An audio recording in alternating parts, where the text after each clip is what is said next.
तो फाइनली आज हमें एसी एल्कॉप न्यू कोलकाता में एक नहीं बल्कि दो दो हायर के एसी को इंस्टॉलेशन करना था। तो हम लोग भी आ गए और मशीन को अनबॉक्सिंग किया। अनबॉक्सिंग करने के बाद जहां पर हमारा एसी लगेगा उस वाल पे बढ़िया से प्लेट को सेट करने लगे, काहे कि होल पहले से कंप्लीट किया हुआ था। यहाँ का सिस्टम ही यही है।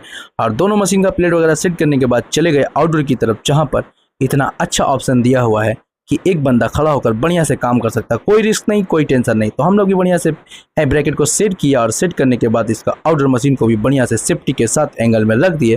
टाइट वगैरह करने के बाद चले गए इसके ऊपर वाले फ्लोर में, जहां से आपको बताए थे कि इस एल्कोप में जिस फ्लोर पे भी मशीन लगेगा उसके ऊपर वाले फ्लोर से परमिशन लेकर वहां से पाइप लाइनिंग करना पड़ा। सब कुछ तो ठीक था इस एल्कोप वाले न्यू कोलकाता में, बस एक ही को प्रॉब्लम था इस पाइप लाइनिंग का, जो हमको बहुत खराब कर। काहे कि मशीन खरीदे कस्टमर, लगा अपना फ्लैट में रहे, लेकिन उनको अपने ही फ्लैट में लगाने के लिए परमिशन दूसरे के फ्लैट से लेना पड़ता। अब वो परमिशन देंगे नहीं तो पाइप लाइनिंग होगा नहीं, अब पाइप लाइनिंग होगा नहीं तो मशीन चलेगा नहीं।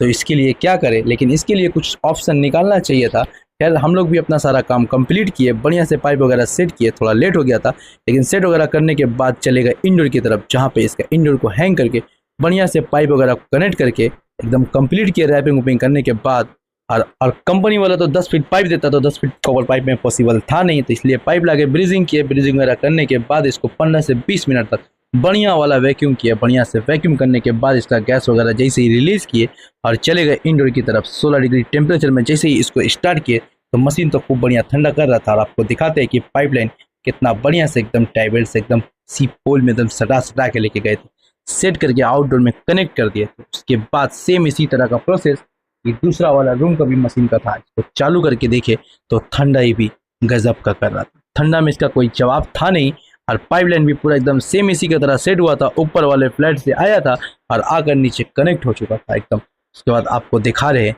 कि एल्कोप का व्यू देखिए और बताइए कि एल्कोप न्यू कोलकाता आपको कैसा लगा। वाकई में ये न्यू कोलकाता सुंदर है या नहीं है, कमेंट करके जरूर बताइएगा।